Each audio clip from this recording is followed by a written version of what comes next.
started a new program this semester called Seniors and Spirits. Because college seniors are of age, we're able to build an experience involving adult beverages and Jewish learning. Each month we feature a different concoction tied thematically to the Jewish calendar. The first session in September, we served apple teenies before Rosh Hashanah.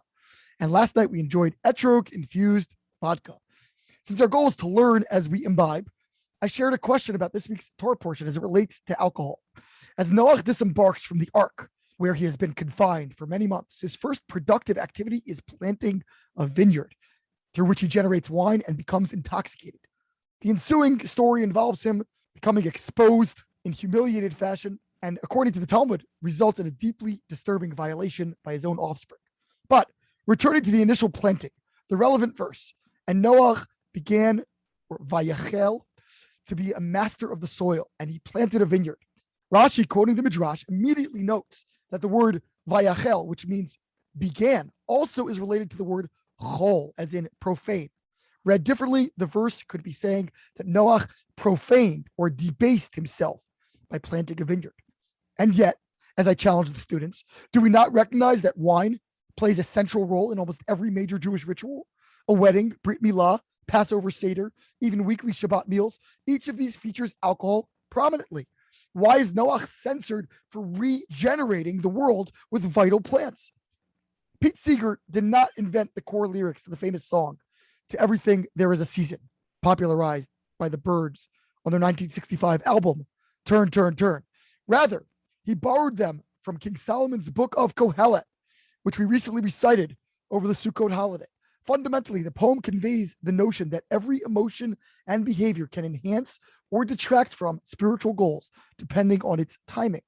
We understand intuitively that both dancing at a funeral or crying at a wedding would be horribly inappropriate, but each reaction in its setting offers the highest expression of human yearning.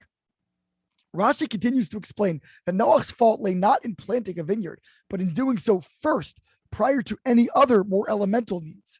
His timing was wrong. Timing, in turn, reflects priorities and values. Rather than first reconstituting the world and only then producing wine to employ in service of higher values, he perceived the alcohol as an end to itself, worthy of independent pursuit. Like all material objects, wine inherits reputability when it is subordinated to greater spiritual purposes. The medieval commentator Seforno shifts the focus away from Noach's timing to his mistaken self-definition. As a pure, righteous man, in the Torah's earlier rendering, he should not have been the one lowering himself to plant a vineyard. In this reading, the failing is again one of misapplied priorities, only in the realm of personal status instead of planning. In a headline-driven, clickbaiting global environment, nuance generally yields to blanket pronouncements.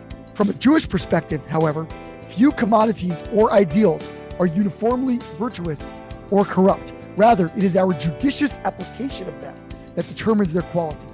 Who am I? What ought I be doing? And when? These self-reflective considerations are the mark of wisdom and a gateway to next-level living. Shabbat Shalom.